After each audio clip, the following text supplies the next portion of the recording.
आज हम बात करते हैं जो भी बच्चे 10th क्लास पास करके जो 11th क्लास में आते हैं उनके लिए एक सबसे इम्पॉर्टेंट बात यह है कि ख़ास तौर से जो बच्चे बायो लेते हैं उनके लिए एक बहुत इम्पॉर्टेंट बात यह है कि जब भी आप बायो लें तो ख़ास तौर से बायो लेने का मतलब ये होता है, जैसे बहुत रेयर बच्चे ही होते हैं जो मैथ जिनको थोड़ा सा टफ लगता है वो बच्चे मोस्टली बायो की तरफ चले जाते हैं।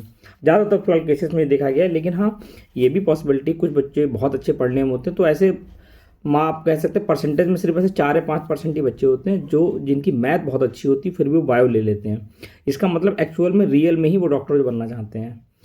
तो मेरा ये मतलब है कि जो भी बच्चे 10th क्लास पास करके 11th क्लास में जाते हैं जिनको बायो थोड़ी सी जिनको मैथ थोड़ी सी टफ लगती है, जो बायो लेते हैं उसमें स्पेशली एक सब्जेक्ट आता है फिजिक्स। तो फिजिक्स जो भी बच्चा पढ़ रहा है जिस भी टीचर से, चाहे वो कोचिंग पढ़ रहा हो, चाहे वो ऑनलाइन कोचिंग पढ़ रहा हो, चाहे वो स्कूल में पढ़ रहा हो, सभी टीचर्स को एक बात पे बहुत ज़्यादा ध्यान देना चाहिए कि जो बच्चे की जो स्टार्टिंग है वो उनको करनी चाहिए डिफरेंशिएशन से और इंटीग्रेशन से। ये दो सब्जेक्ट बच्चों को मेरे हिसाब से कम से कम पढ़ाना चाहिए 15 दिन, और बचे हुए 15 दिन कम से कम बच्चे को पढ़ाना चाहिए वेक्टर के बारे में।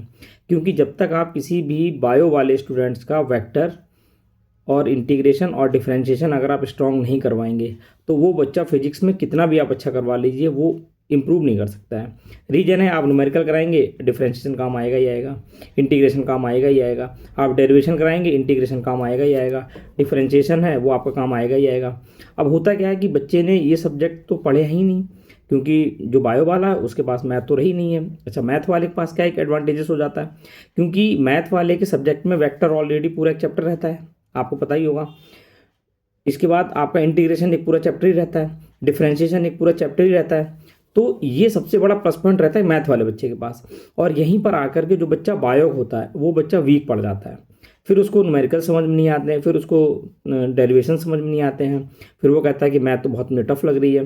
तो जो भी टीचर्स स्टार्ट कर रहे हैं, जो टीचर्स पढ़ाने वाले हैं, जो टीचर्स पढ़ा रहे हैं, उनको मेरे अकॉर्डिंग कम से कम 1 मंथ डिफरेंशिएशन, इंटीग्रेशन और वेक्टर, इन तीनों का रिवीजन कम से कम 1 मंथ जरूर करवाएं।